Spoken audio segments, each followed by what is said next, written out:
Hello friends, जैसा कि हमने लास्ट एपिसोड में देखा, वांग लिन दाऊजी से लड़ाई कर रहा होता है। दाऊजी सोच रहा होता है ये आवाज़ जिसकी आ रही है वो कोई सीनियर है शायद।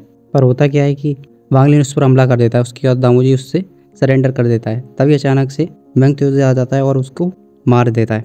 वांग लिन यहीं पर ही नहीं रुकता और वो मेंग त्योजी को ले जाकर किंग ऑफ सिक्स डेयर के पीछे लगा देता है और वहाँ से भाग जाता है। अब आगे वांग लिन कई सारे सोल्स को सिक्स डेयर के ऊपर छोड़ देता है। सिक्स डेयर उन सबको मारते मारते कह रहा होता है, अगर किस तरह का मैसेज यूज़ करते हो तुम, चिंता मत करो लड़के, कुछ समय और थोड़ा देर वेट करो। जब मैं तुम्हें को पकड़ूंगा तुमको ऐसा मारूंगा कि तुम कभी दोबारा जन्म नहीं ले पाओगे। और उन सोलों से लड़ने लग रहा होता है। वांग लिन उसके पास से निकलता है और उससे कहता जाता है, धन्यवाद सीनियर, और वहाँ से चला जाता है। तभी उस सिक्स डेयर को मेंग त्योजी दिख जाता है जो कि उसके पीछे आ रहा था।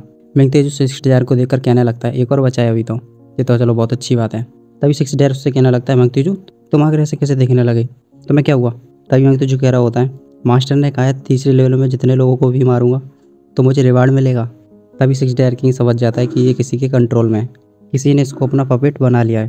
तभी वो अचानक से उस पर हमला करने जाता है। वो उसकी पावर देखकर सिक्स डेयर किंग तुरंत कहने लगता है, तुम तो गॉड ट्रांसफॉर्मेशन के लास्ट स्टेज में आ गए हो। मेंग त्योजी अचानक से दोबारा से किंग डेजायर के ऊपर हमला कर देता है।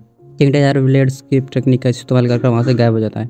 मेंग त्योजी कह रहा होता है, ब्लेड स्किप टेक्निक पर कोई काम नहीं आएगी, और वो तुरंत ही सिक्स डेयर किंग को पकड़ लेता है।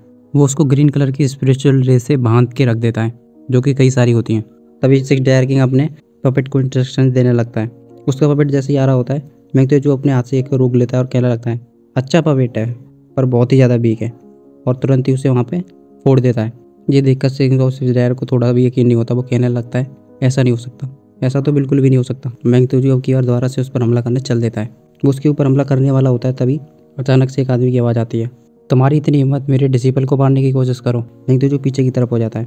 वो आदमी आकर सीधे सिक्स डेयर के आगे खड़ा हो जाता है। सिक्स डेयर उसको पहचान लेता है और कहने लगता है, मास्टर तुम अभी तक जिंदा हो, 1000 साल हो गए तुम अभी तक जिंदा हो। इस पर वो उससे कहने लगता है, यार तुम मुझको पहचान सकते हो, इसका मतलब मैं ज़्यादा नहीं बदला हूँ, ये तो काफ़ी अच्छी बात है। तभी अचानक से मेंग त्योजी कहने लगता है, क्या तुम मास्टर के ऑर्डर्स को नहीं मानना चाहते? वो आदमी मेंग त्योजी की तरफ देख कर कह रहा होता है, एक चींटी जो अपनी कॉन्शियसनेस को भी संभाल के नहीं रख सकती मेरे आगे लेक्चर झाड़ने की कोशिश कर रही है।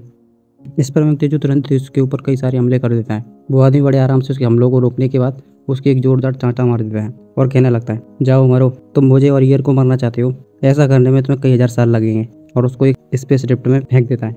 इधर में वांग लिन को दिखाने लगते हैं जो कि एक वॉरफुल की तरफ पहुंच चुका होता है।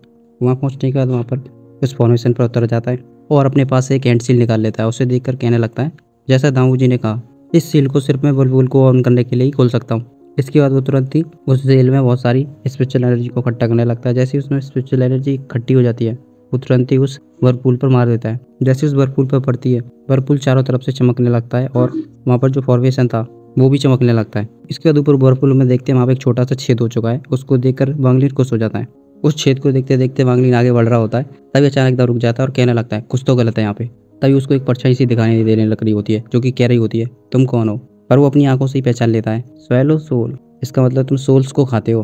फिर अचानक से हमें उसी आदमी को दिखाने लगते हैं जो कि एक पत्थर की चोटी पे सिंहासन पर बैठा होता है। वो अपनी उंगली को अपनी कुर्सी पर मार रहा होता है। उसी से काफ़ी सारी स्पिरिचुअल फ्लक्चुएशंस उड़ रही होती हैं। तभी हमें पत्थरों के नीचे रेड कलर की मिस्ट दिखाई जाती है जिसमें काफ़ी सारे लोग होते हैं, प्लस उसके सिंहासन के पास कुछ लोग और होते हैं जिनकी हथकड़ियाँ धीरे धीरे करके टूट रही होती हैं, जो कि उसके सिंहासन से बंधे हुए थे। उस आदमी की आंखें पूरी तरह से लाल होती हैं और शरीर पर कई तरह के लाल लाल कलर के धब्बे छपरे होते हैं। जैसे ही उन सभी की चैनें टूट जाती है, वो कहना स्टार्ट होता है, डीमन और गॉड्स, जाओ इस सोल को निगल लो और मेरे पास लेके आओ। उसकी आज्ञा पाने के बाद वो सभी लोग वहाँ से जाने लगते हैं। तभी वो आदमी एक आसमान में रिफ्ट खोल देता है जो कि एक स्पेस लो की तरह चलती है। यहाँ इधर हमें उसी फॉर्मेशन को दिखाने लगते हैं जहाँ पर ये सभी लोग पहुँच चुके होते हैं, जो कि कह रहे होते हैं, ये सोलो को ड्राइवर करने वाला लोग कहाँ गया, दिख क्यों नहीं रहा, अभी तो यहीं पर था। वे सभी लोग मिलकर बड़ी मेहनत से वांग लिन को ढूंढने की कोशिश कर रहे होते हैं, पर उनको वांग लिन कहीं भी नजर नहीं आ रहा होता है क्योंकि वो हेवनली पर्ल में जाकर बैठ चुका होता है। वो अंदर से देख रहा होता है, ये आखिर मुझे क्यों ढूंढ रहे हैं, स्वैलो सोल। तभी अचानक से वहाँ पर सिक्स डेयर किंग का मास्टर आ जाता है। उसको देखकर वो सभी उसी के पास पहुँच जाते हैं और उसे ग्रीट करने लगते हैं। वो पूछता क्या हुआ। वो बताते हैं कि मास्टर ने हमें ऑर्डर दिया है कि यहाँ पर एक स्वैलो सोल है, हमें उसको पकड़ना है। तो उससे वो कहने लगता है, तो मिला क्या तुम्हें? इस पर वो कहने लगते हैं, नहीं मिला वो हमें। अगर नहीं मिला है तो इसकी जिम्मेदारी कौन लेगा, मास्टर के गुस्से को कौन संभालेगा, जाओ जल्दी से ढूंढो। इसके बाद वो सभी लोग वहाँ से चले जाते हैं। वांग लिन अंदर बैठे बैठे सोच रहा होता है, मास्टर, पर मास्टर तो उसका कब का मर चुका, एशियंट गॉड तो अब है ही नहीं, तो ये मास्टर कौन है जिसको ये सभी लोग जिसका आदेश ये सभी लोग मान रहे हैं। आखिर कौन है वो? तभी वो कहने लगता है तो वो बाहर आ सकते हो। वो सभी लोग चले गए हैं। ये सुनते ही वांगलिन एकदम चौंक जाता है। वो सोच रहा होता है इसने क्या मुझे ढूंढ लिया है। तभी अचानक से वो देखता है कि किंग ऑफ सिक्स डिजायर एक स्पेस रेस्टोरेंट से बाहर निकल आता है। Wanglin king of six desire को देखकर सोचने लगता है किंग ऑफ सिक्स डिजायर भी नहीं मरा। वो किंग ऑफ सिक्स डिजायर तुरंत ही उस मास्टर के पास आकर कहने लगता है, मास्टर आखिर यहाँ पर क्या हो रहा है? अक्सर वो बताने लगता है एशियंट गॉडलैंड के अंदर कोई भी ट्रीजन नहीं है, ये शुरू से एक जाल है। ये सुनते ही वांगलिन और सिक्स डिजायर दोनों ही चौंक जाते हैं। सिक्स डिजायर कह रहा होता है अगर ऐसा कैसे हो सकता है? इस पर वो बताने लगता है जब मैं पहले आया था तो मैं मर गया था, पर लेकिन मैं जब उठा तब मैं एक सी ऑफ ब्लड में था। तब मुझे यहाँ की पूरी सच्चाई का पता चला। कई हजारों सालों पहले एक मॉन्क आया था तोशन नाम का, जिसने एशियंट गॉड से उसकी इनहेरिटेंस के लिए लड़ा था उससे। पर एशियंट गॉड ने वो इनहेरिटेंस उसको नहीं दी क्योंकि वो जबरदस्ती लेना चाह रहा था। तो एशियंट गॉड ने उसको यहीं पर कैद कर दिया। तब से वो यहीं पर है और जहाँ पर जो भी लोग आते हैं और वो लोग यहीं पर मर जाते हैं वो उनको अपना पपेट बना लेता है। और ऐसे ही करते करते उसने काफ़ी सारे लोगों को अपना पपेट बना रखा है। वो अपने सारे काम उन्हीं लोगों से करवाता है।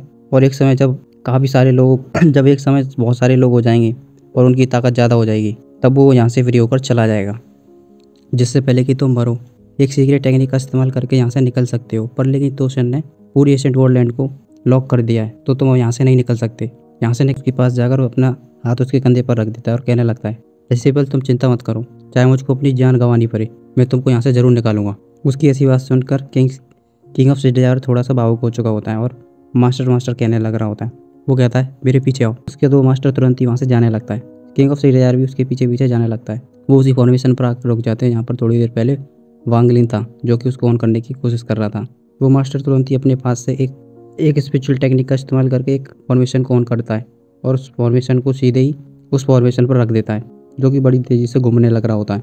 वो धीरे धीरे करके आसपास की सभी स्पिरिचुअल एनर्जी को खींच रहा होता है और धीरे धीरे करके उसे अपने अंदर समाने लगता है। तभी वो मास्टर तुरंत ही उस फॉर्मेशन को इंस्ट्रक्शन देने लगता है और उस फॉर्मेशन को ऑन कर देता है। उस फॉर्मेशन के ऑन होते ही उसमें से बहुत तेज स्पिरिचुअल रे निकलती है जो कि पहले की तरह बमूल बना देती है, जो कि सीधे आसमान में जा रहा होता है। वो मास्टर सिंह ऑफ डिजायर से कहने लगता है चलो मेरे पीछे आओ। अंदर वांगलिन ये फॉर्मेशन देखकर वो कह रहा होता है इस फॉर्मेशन की पावर तो बहुत ज़्यादा है, लगता है ये टेक्निक बहुत ही अच्छी है। इसके बाद वांगलिन तुरंत ही उस हेवनली पर्ल में से बाहर निकल आता है और उसी फॉर्मेशन की ओर जाने लगता है। जिस तरफ वे दोनों गए थे वो उसी तरफ वो जाने लगता है। वो फॉर्मेशन के ऊपर जा रहा होता है पर फॉर्मेशन में से काफ़ी सारी रेड लाइटनिंग निकल रही होती है जो कि उसके शरीर पर गिर रही होती है।